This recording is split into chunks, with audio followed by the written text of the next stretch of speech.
We asked storytellers to select a type of story and some words to inspire the stories that they tell.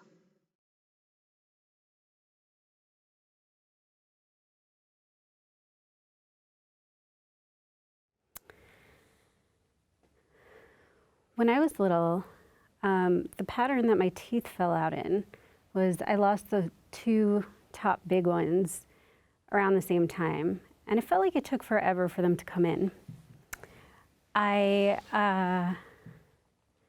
am told that I looked very adorable, and my older sister used to say that I looked like a tiger, which is really funny to me because I think of big cats as animals that have huge teeth.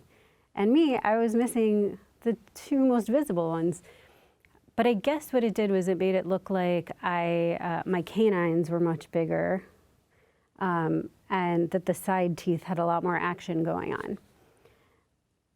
Around that time, we had school pictures, and I remember that the two front teeth were missing in those pictures. I had little pigtails at the top of my head, and if I'm honest, it was very adorable. But that was kind of the association to me with tigers for a while. When I got older, I started reading about astrology because why not? It's fun. And I'm a Leo. And so I loved thinking about big cats and ruling the jungle. That seemed kind of fun. It turns out later in life, I don't really, that's not so fun to me. Like, I don't really like competition. I don't really like the kind of bloodthirst that you would need to have that. I can understand why other people have it. I've had it at times in my life, but it's not so fun. But I loved reading about big cats and looking at pictures. And around the time I was 11 or so, I don't know who, but someone got, it might have been my parents or it might have been a family friend or relative, someone got us a subscription to these National Geographic leaflets that you'd put them in a binder, and each month you'd get 5 or so, and they would be different animals. There'd be these amazing photos, like action photos, resting photos, anything you could imagine, different ages, sizes, groupings, or just one animal alone. And there'd also be tons of information. Where did they live? The kind of climate, what kind of social life did they have? You know, anything you're curious about animals. What do they eat? And I loved getting these. I especially loved the big cats.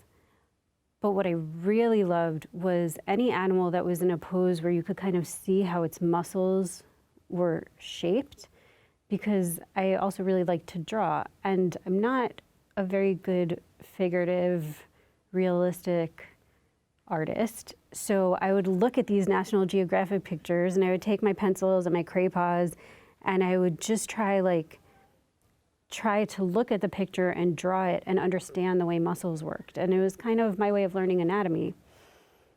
My favorite one of these that I drew is actually of, I think, a deer or a giraffe bending down and sipping the water alone. And it must have been a giraffe because its legs were spread in that way that giraffes have to do to support their long necks when they're drinking.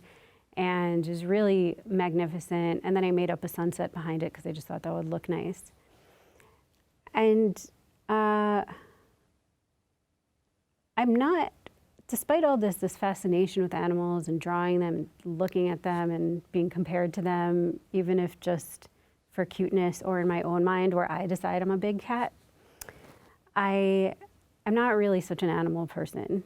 I became a vegetarian when I was 12, so I stopped eating them. Then I started eating fish again in my 20s because protein, I just kind of needed it. And I've never really had a pet. As you've heard, I have killed cactuses, so I haven't really felt like I would do an animal justice, even though sometimes I get really tempted to get a cat because they are cute. And they're loners, which I like. And even though the big cats, well, especially the women, really like to be in groups, they're very social. I think of house cats as just kind of liking their time and space. And some people say that's not friendly, but just because people call you cute doesn't mean you always want to be in other people's company. Sometimes you like space to yourself, time to think, and that's kind of what I like. So I feel a sort of kinship with cats, but maybe we're just meant to admire each other from afar. That's all for today. Thank you.